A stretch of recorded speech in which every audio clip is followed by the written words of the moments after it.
नमस्कार, सांदीपनी कोचिंग संस्थान के यूट्यूब चैनल में आपका स्वागत है। और आज हम करने वाले हैं झारखंड बोर्ड के कक्षा 10 का मॉडल सेट पेपर। और आज हम विज्ञान में ऑब्जेक्टिव क्वेश्चंस करेंगे और आगे की वीडियोस में लंबे क्वेश्चन, बड़े क्वेश्चन 2 मार्क्स, 3 मार्क्स और 5 मार्क्स वाले क्वेश्चंस करेंगे। ठीक है, तो पहला क्वेश्चन है हमारा, यहाँ पे क्वेश्चन मिटा हुआ है क्योंकि वो जेरोक्स वाले ने थोड़ी सी गलती कर दी है प्रिंट करने में। ठीक है, तो पहला क्वेश्चन था हमारा कि समतल दर्पण की फोकस दूरी क्या होती है। तो समतल दर्पण हम जानते हैं कि समतल दर्पण हमेशा वस्तु के बराबर ही प्रतिबिंब बनाता है। जितनी दूर वस्तु रखी रहती है दर्पण के पीछे उतनी ही दूर पर प्रतिबिंब बनता है। तो यहाँ पे क्या है कि वहाँ पे अगर उसकी क्षमता की बात की जाए तो वह शून्य है। इस अर्थात क्या हो गया कि उसकी जो फोकस दूरी होगी वह अनंत हो जाएगी, मीन्स इनफाइनाइट हो जाएगा। और यहाँ पे आंसर आपका दिया हुआ है 0। ठीक है, तो थोड़ी सी गलती की है यहाँ पे आंसर देने में बोर्ड ने। ठीक है, तो आप ध्यान ना दीजिए, यहाँ पे इनफाइनाइट होगा, इसका आंसर बी। ठीक है, अगला क्वेश्चन है, किसी वस्तु का अवतल दर्पण द्वारा वास्तविक, उल्टा और समान आकार का प्रतिबिंब बनता है तो वस्तु की स्थिति क्या है। तो अवतल दर्पण में तो वास्तविक और उल्टा प्रतिबिंब बहुत बार बनता है, किंतु समान आकार का प्रतिबिंब केवल और केवल कब बनता है, जब वस्तु वक्रता केंद्र पर रखी हो, अर्थात सी पर रखी हो। ठीक है, जैसा कि हम देख भी चुके हैं, ये हमारा हुआ अवतल दर्पण। यहाँ से कोई वस्तु है सी पर। ठीक है, यहाँ से मुख्य अक्ष के समांतर रेखा गई और फोकस से होकर जाएगी, फिर फोकस से होकर जाने वाली मुख्य अक्ष के समांतर हो जाएगी, तो यह वहीं पर बनेगा, मीन्स वक्रता केंद्र पर ही प्रतिबिंब बनेगा और वस्तु के समान आकार। तो आंसर सी हो गया। ठीक है, अगला क्वेश्चन है हमारा, निम्नलिखित में से किस प्रकाश सबसे तेज गति से चलता है। तो सब प्रकाश तो सबसे तेज गति से निर्वात में चलता है और वही स्पीड को वायु में भी ले लिया जाता है, जो कि होता है 3 × 10⁸ मीटर प्रति सेकेंड। तो यहाँ पे हमारा वायु आंसर हो जाएगा, इसमें तो कुछ खास नहीं है। अब अगला आता है, लेंस की क्षमता -4 है तो फोकस दूरी क्या होगी। तो हम जानते हैं लेंस की क्षमता होती है P बराबर क्या होता है 1/f। तो यहाँ पर -4 = 1/f। तो f क्या हो जाएगा -1/4, मीन्स -0.25 मीटर होगा। क्यों मीटर होगा, क्योंकि यहाँ पर डायप्टर होता है, यहाँ पे डी देना छूट गया है। तो डायप्टर क्या होता है कि मीटर का इन्वर्स होता है, मीन्स 1/, फोकस दूरी का मीटर या सेंटीमीटर होता है, 1/मीटर हमारा डायप्टर होता है, तो इसीलिए -0.25 मीटर। तो आंसर हो जाएगा सी। ठीक है, चौथा क्वेश्चन है हमारा कि मानव नेत्र की फोकस दूरी में परिवर्तन का क्या कारण है। तो हमारे आँखों के अंदर जो सिलेरी मांसपेशियाँ होती हैं वही क्या करती हैं, हमें समंजन क्षमता प्रदान करती हैं, जिससे क्या होता है कि हम अपने आँखों के लेंस की फोकस दूरी को बदल सकते हैं। ठीक है, आंसर हो जाएगा यहाँ पे सिलेरी मांसपेशियाँ। अब है दूरदृष्टि दोष को भी कहा जाता है, मीन्स इसमें ये इंग्लिश नाम है, केवल आपको हिंदी इंग्लिश नाम अगर याद है तो आसानी से क्वेश्चन आप कर पाएंगे। जैसे दूरदृष्टि दोष है, दूरदृष्टि दोष क्या होता है कि जो व्यक्ति दूर देख सकते हैं लेकिन नज़दीक की चीज़ों को नहीं देख पाते हैं, तो वो दूरदृष्टि दोष कहलाती है वो।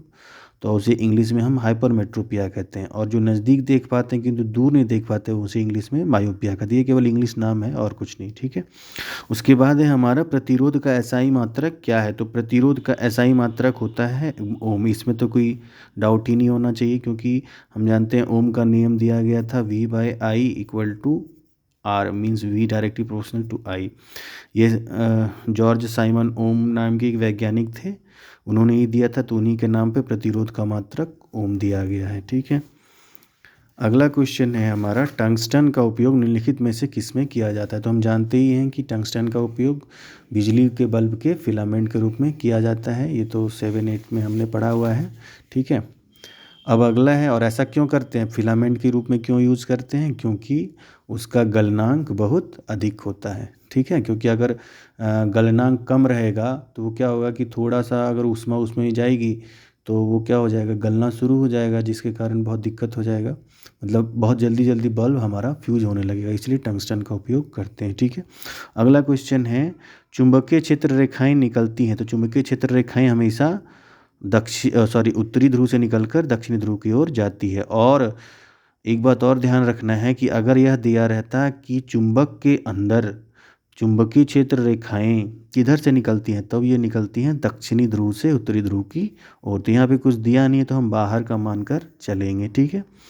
फिर अगला क्वेश्चन है, निम्नलिखित में से कौन सा हमारे लिए ऊर्जा का परम स्रोत है। यहाँ पर परम स्रोत का मतलब क्या हुआ कि सारा एनर्जी उन्हीं से उसी से चले। जैसे कि हम जानते हैं कि सूर्य से ही सारा एनर्जी है हमारा, इस पृथ्वी का सारा एनर्जी का संचालन किसके द्वारा होता है, सूर्य के द्वारा। तो इसलिए आंसर हो जाएगा हमारा सौर ऊर्जा, ठीक है। क्वेश्चन नंबर इसी में है 11, रासायनिक समीकरण को हम किस नियम के कारण संतुलित करते हैं। तो हम संतुलित करते हैं द्रव्यमान संरक्षण के नियम से। अब ऐसा क्यों करते हैं, क्योंकि हम जानते हैं कि कोई भी रासायनिक अभिक्रिया है उसको अगर संतुलित करना है तो हम उसके द्रव्यमान को लेते हैं। जैसे कि एग्जांपल ले लेते हैं हम लोग, जैसे मैग्नीशियम का ही, मैग्नीशियम है हमारा और फिर O2 ऑक्सीजन ले लिया, ये बनाएगा मैग्नीशियम ऑक्साइड, ठीक है। अब जैसे यहाँ पर है बैलेंस करने के लिए मैंने 2 कर दिया, 2 MgO, अब ये पूरी तरह से बैलेंस हो चुके हैं, ठीक है। अब जैसे कि मैग्नीशियम का परमाणु संख्या होगा 12, तो द्रव्यमान संख्या 24, तो 24 और 2 अणु का यहाँ पर हो जाएगा ये पूरा 48। ऑक्सीजन का परमाणु संख्या 8, द्रव्यमान संख्या 2 गुना कर दीजिए, लगभग 2 गुना, मैक्सिमम केसेस में 2 गुना ही होता है, कभी 2 गुना से अधिक भी हो सकता है। तो 16 दूना ये हो गया 32, तो ये 80 हो गया टोटल हमारा। अभी यहाँ देखते हैं क्या होता है, 2 है mg हमारा क्या है, मैग्नीशियम, इसका हो गया 24 प्लस ऑक्सीजन का 16, ये हो गया 80। तो यही हम देखते हैं, हम यही देखते हैं ना कि द्रव्यमान हमको बराबर करना है। अभी आगे भी 1-2 और इक्वेशन हमारा आएगा जिसमें हम बराबर करेंगे, इसी थ्योरी से बराबर करते चलेंगे। तो हम किसका यूज कर रहे हैं, द्रव्यमान संरक्षण का नियम ही यूज करते हैं, ठीक है। तो आंसर हो जाएगा ए। अब आता है अगला क्वेश्चन, ये किस प्रकार का अभिक्रिया है। तो यहाँ पर हम देख सकते हैं कि यहाँ पर सल्फेट आयन को ये आयरन ले लेगा और कॉपर को विस्थापित कर देता है, तो यह हो जाएगा विस्थापन अभिक्रिया, ठीक है। अब यही आयरन के साथ कुछ और रहता, ठीक है, और ये आयरन का रेडिकल कॉपर में चला जाता और कॉपर वाला रेडिकल आयरन में चला जाता, तब यह द्विविस्थापन हो जाता है। लेकिन यहाँ पर क्या हो रहा है, केवल ये अकेला हो जा रहा है, तो ये कहलाएगा विस्थापन, ठीक है। और एक और चीज़ इसमें क्या है, सक्रिय, अब ये वाला इक्वेशन है, क्या ये वापस होगा, वापस ये बन सकता है, नहीं बन सकता, क्यों, क्योंकि कॉपर हमारा सक्रियता श्रेणी में नीचे की ओर आता है, जो कि ऊपर वाले तत्व के रेडिकल को डिस्प्लेस यानी विस्थापित नहीं कर सकता है, ठीक है। तो ये सिंगल साइडेड हो जाएगा, ये हमारा कॉपर और ये आयरन सल्फेट, ठीक है।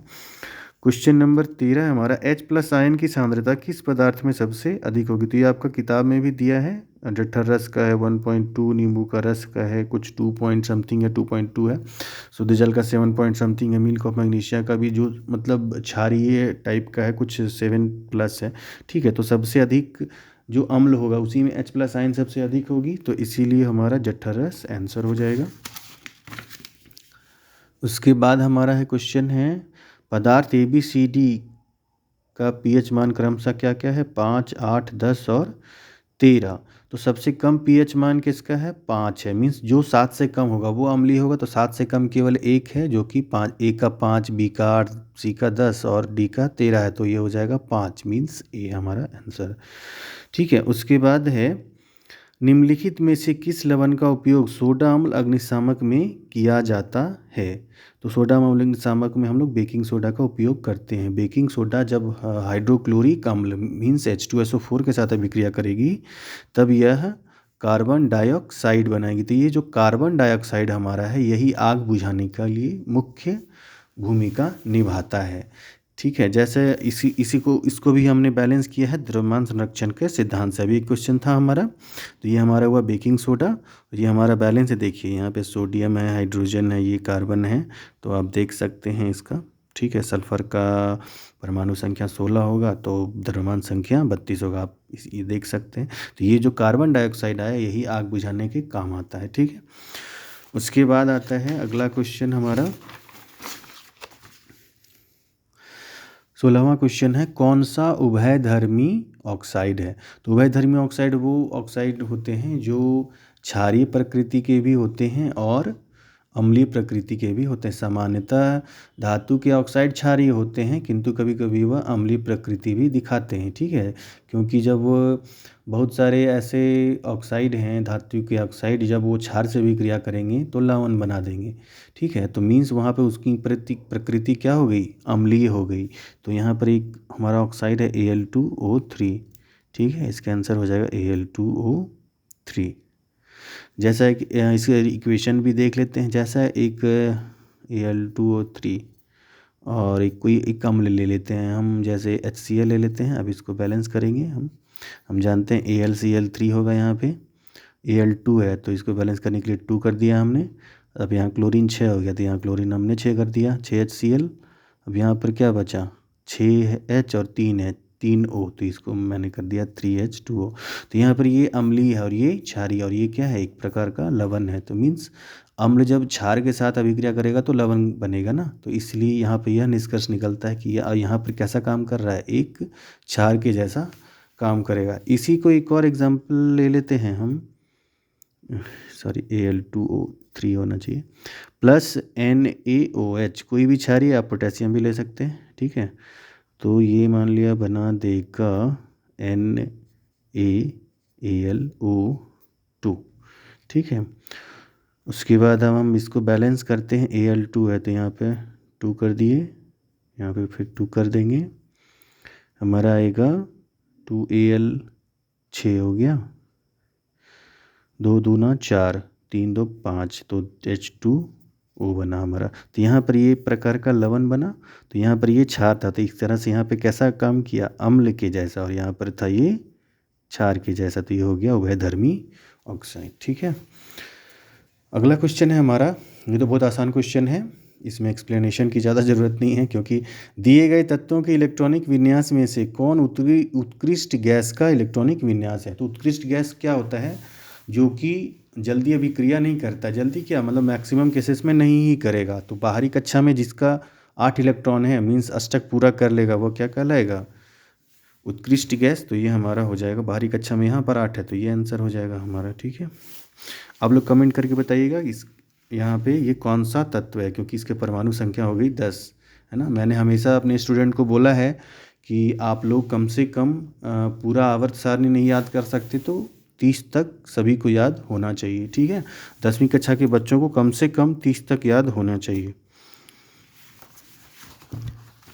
अगला क्वेश्चन है हमारा, इसी में है, निम्नलिखित में से कौन असंतृप्त हाइड्रोकार्बन है। तो असंतृप्त हाइड्रोकार्बन क्या होता है कि जिसमें बॉन्डिंग डबल या ट्रिपल हो। तो हम जानते हैं, देखते हैं इसका ऑप्शन के अनुसार हम देखते हैं। ऑप्शन हमारा पहला है CH4। CH4 क्या है हमारा, CnH2n+2, मीन्स मीथेन है, ये इथेन का फॉर्मूला, ये एथीन है, ये हमारा ब्यूटेन है। तो ये आंसर हो जाएगा हमारा C2H2, क्योंकि यहाँ पर भी हमारा ये फार्मूला लागू हो रहा है CnH2n+2। तो CnH2n+2 हमारा होता है संतृप्त, बाकी CnH2n हुआ, CnH2n-2 हुआ, ये दोनों हमारा असंतृप्त होता है। तो ये आंसर हो जाएगा हमारा C2H2। ठीक है, उसके बाद अगला क्वेश्चन है, HCHO में कौन सा प्रकार्यात्मक समूह। ये तो बहुत ही ईजी है, ये तो CHO हमारा निकल गया, तो ये हमारा हो गया एल्डिहाइड। इसका कॉमन नेम होगा मिथेनल्डिहाइड, और अगर इसका ये करेंगे क्या बोलते हैं, इसका अगर IUPAC नेम बोलेंगे तो ये हो जाएगा मीथेनल। ठीक है, उसके बाद है 20वां क्वेश्चन, दिए गए तत्वों में किस तत्व में संयोजी इलेक्ट्रॉन की संख्या लिथियम के बराबर होगी। संयोजी इलेक्ट्रॉन का मतलब होता है बाहरी कक्षा में इलेक्ट्रॉन की संख्या, यानी कि जिसके कारण किसी तत्व की संयोजकता का पता चलता है।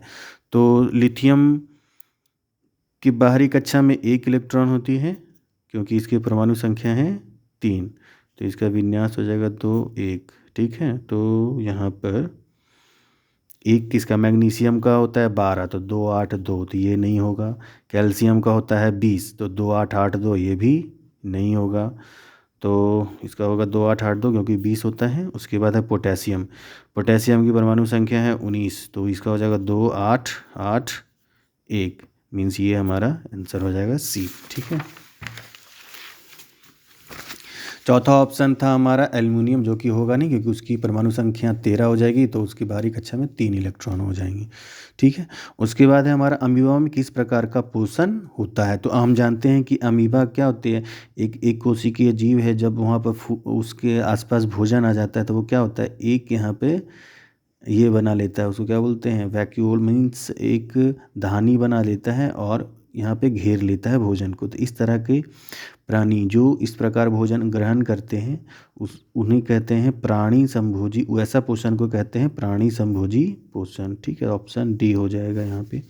उसके बाद है श्वसन प्रक्रम में ग्लूकोज से पायरुवेट का विखंडन कहाँ होता है। तो ये हो गया आंसर कोशिका द्रव में, क्योंकि यहाँ पर माइटोकॉन्ड्रिया हुआ, हमारी पेशी हुई या यीस्ट हुआ, ये तीनों पायरुवेट बनने के बाद होता है। ये पायरुवेट बनने के बाद इसमें प्रक्रिया होती है। ये तीनों में, माइटोकॉन्ड्रिया में होते तो हम जानते हैं कि वह हमें ऊर्जा देती है, पेशियों में होता है तो लैक्टिक अम्ल का निर्माण होता है जिससे हमारे जोड़ों में दर्द वगैरह होता है। उसके बाद है यीस्ट, जिससे शराब बनाया जाता है। तो हमारा ये तीनों प्रोसेस क्या है, पायरुवेट बनने के बाद। और यहाँ पे कह रहा है कि ग्लूकोज से पायरुवेट मीन्स ग्लूकोज से पायरुवेट बनने के दौरान, तो ये हो जाएगा ऑप्शन ए। ठीक है। उसके बाद है हमारा अगला क्वेश्चन, निम्नलिखित में से कौन सा हार्मोन शरीर की वृद्धि के लिए उपापचय का नियमन करता है। तो ये हो जाएगा थायरॉक्सिन। ठीक है। उसके बाद है मानव में सभी अनैच्छिक क्रियाओं का नियंत्रण कहाँ से होता है। तो अनैच्छिक क्रियाओं का निर्माण होता है मेडुला से। होता है ना, जैसे कोई ऐसा चीज़ हुआ जो कि अचानक से हुआ, अचानक से जैसे गर्म चीज़ या बहुत ठंडी चीज़ को छू लेते हैं हम, तो क्या होता है, अचानक से हाथ हमारा हट जाता है।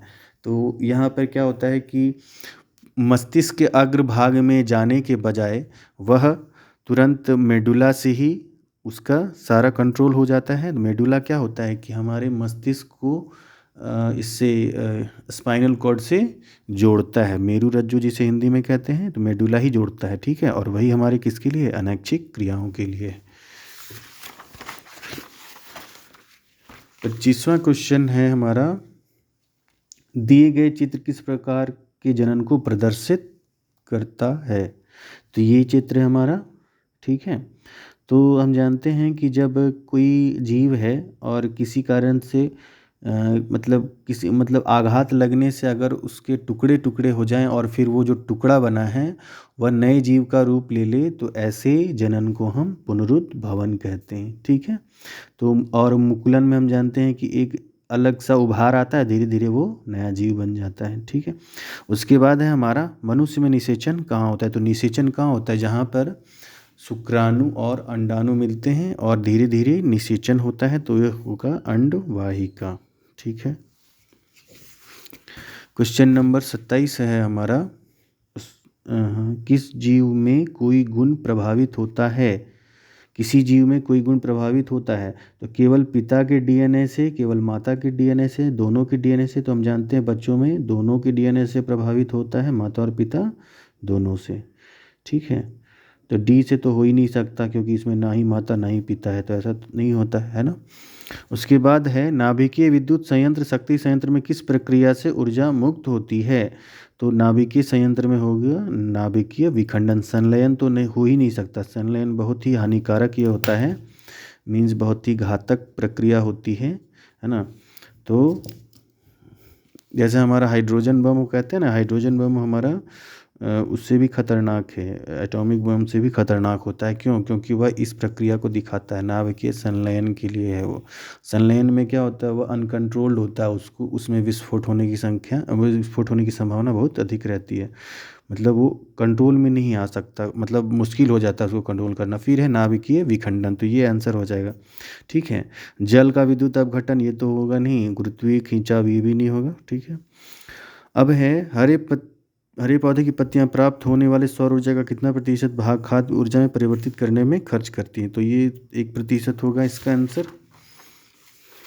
ठीक है। वैसे कहीं कहीं 2 या 3% भी दिया हुआ है किसी किसी किताब में, तो यहाँ पे नज़दीक हमारा 1% है, तो 1% लेंगे। ठीक है। लास्ट क्वेश्चन है और 30वां क्वेश्चन है, यह क्या है, निम्नलिखित में से किस पदार्थ का प्रयोग करना पर्यावरण के लिए सबसे अधिक लाभदायक होगा? ठीक है, तो पहला क्वेश्चन है, पहला ऑप्शन है हमारा थर्मोकोल के डिस्पोजल कप। तो हम जानती हैं थर्मोकोल जो है वो बहुत हानिकारक है। थर्मोकोल का डिस्पोजल कप जो वाइट रंग का होता है यह बहुत पर्यावरण के लिए हानिकारक है और सरकार को इस पे पाबंदी लगानी चाहिए, लेकिन ऐसा होता नहीं है। ठीक है, ये बहुत ही हानिकारक है। उसके बाद प्लास्टिक, थर्मोकोल प्लास्टिक से भी ज़्यादा हानिकारक है। प्लास्टिक के डिस्पोजल कप का, तो प्लास्टिक भी नहीं यूज कर सकते और थर्मोकोल भी यूज नहीं कर सकते हम। अगला है मिट्टी के डिस्पोजल कप का और फिर है कागज़ के डिस्पोजल कप का। तो देखिए ये पर्यावरण के लिए ये दोनों ही ठीक हैं, कागज़ के कप भी ठीक हैं और डिस्पोजल भी ठीक हैं। तो कागज़ के डिस्पोजल कप क्या हो गए कि ये हो जाएंगे, मीन्स ये हो जाएंगे, उसको क्या बोलते हैं, बायोडिग्रेडेबल जिसको बोलते हैं ना, कि जो गल सके। ठीक है, तो यहाँ पे हो जाएगा कागज़ के डिस्पोजल कप। यहाँ पे मिट्टी के डिस्पोजल कप का भी हो सकता है, इसमें कोई दिक्कत नहीं है। लेकिन है कि उसमें थोड़ा सा वो, उसमें क्या होता है कि अगर कोई कप गया किसी दूसरी तरह की मिट्टी में चला गया तो शायद उससे कुछ प्रॉब्लम हो सकती है, इसलिए आंसर यहाँ पर डी दिया हुआ है डिस्पोजल कप का। ठीक है, तो ये हुआ हमारा ऑब्जेक्टिव क्वेश्चन जिसे हमने आज पूरा किया एक्सप्लेनेशन के साथ। अगर आपको कोई भी डाउट हो तो आप ज़रूर पूछें, क्योंकि ऑब्जेक्टिव हमारे लिए बहुत इंपॉर्टेंट है, क्योंकि ऑब्जेक्टिव्स में फुल मार्क्स मिलेंगे आपको अगर आपने सही कर दिया, और इसमें समय भी ज़्यादा नहीं लगता है। तो आप लोग ऑब्जेक्टिव पे बहुत ज़्यादा फोकस करें। मैंने अपने ऑफलाइन बच्चों को भी यही समझाया है कि आप लोग ऑब्जेक्टिव क्वेश्चंस को ज़्यादा फोकस करेंगे और कम से कम उसमें 30 में से 30 मार्क्स लाने का प्रयास करेंगे। तो अगली वीडियो में हम जानेंगे लॉन्ग क्वेश्चंस का, मतलब लॉन्ग क्वेश्चंस के आंसर्स, और उसको अच्छे से समझेंगे। ठीक है, तो वीडियो देखने के लिए बहुत बहुत धन्यवाद। और अगर आपको हमारा कंटेंट पसंद आए तो हमारे चैनल को सब्सक्राइब करें, लाइक करें और शेयर करें, और हमारे एप्लीकेशन से ज़रूर जुड़ें। और वहाँ पर और भी तरह तरह के टेस्ट आ चुके हैं, तो आप उन्हें ज़रूर लगाएं, जिससे आपका अच्छे से मूल्यांकन हो सके। ठीक है, धन्यवाद।